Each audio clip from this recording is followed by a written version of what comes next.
seems to be the theme today. I mean, for the man who, at one point in confirmation, made me memorize the books of the Old Testament backwards, I can be here.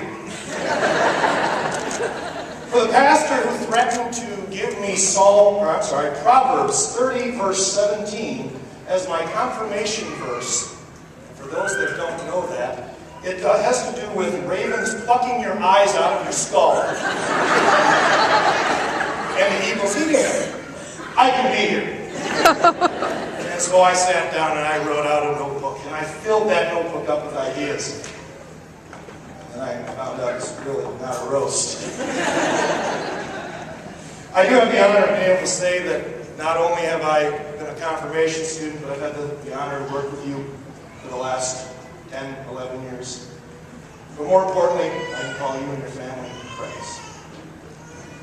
The theme chosen for tonight, the hands that are on the table. Perfect choice.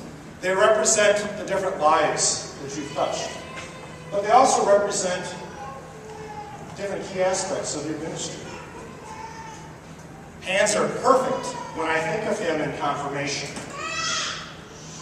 Pastor had this motivational technique that he used in confirmation all the time. It's known as the teacher hold. Now, for those that are unfamiliar with it, it doesn't take the whole hand. It only takes 2 fingers and the thumb. You apply pressure right here.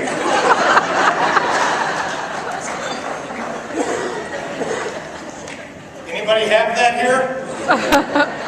A few of us. It was a great tool. It got to the point where Joel, Chris, and I often would sit in class like this, taking notes, just in case. But seriously, in confirmation, hands represent guidance. And that's what you did for us through confirmation. Confirmation was more than just learning the catechism. It was learning how to live a Christian life. Many times our conversations would go in different directions. We talk about real-world topics. And through those discussions, Pastor was able to teach us how to live a Christian and God-fearing life. And we thank you for that. Hands are also folded in prayer. I don't know how many thousands of times you've prayed, but I venture to explain a few. And you've told us through your sermons that we should pray without ceasing, and I know that is what you do. You've prayed for everybody here, whether it be in group prayer or individually in your home devotions. You've lifted our concerns and our cares on our behalf to God. Thank you for that. Hands are also used for support.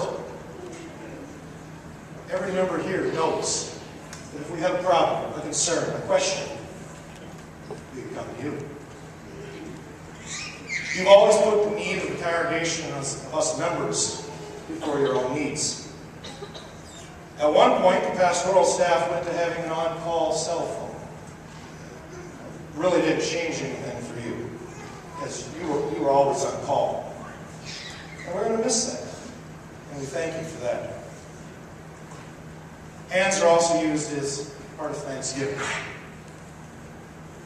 The pictures that were shown before of the confirmations, the graduations, the baptisms, all a chance to give thanks with the families. And as you're giving thanks with the families, you're building that relationship. Very evident in my life. 14 years ago, we came out to Michigan to marry Jill and I at the busiest time for a pastor, right between Christmas and New Year's. We dropped things and came out to Michigan. You've baptized my oldest. You married my sister. Baptized her oldest. I'm sorry to tell you, it makes you more than just a friend. Family. And I think I can say that for most people here. You are family. Now for Bethany, that's probably not a good thing, because her boyfriends not only had to go through the screening process of her dad, but sometimes they had to go through the screening process of me as well. Craig made it.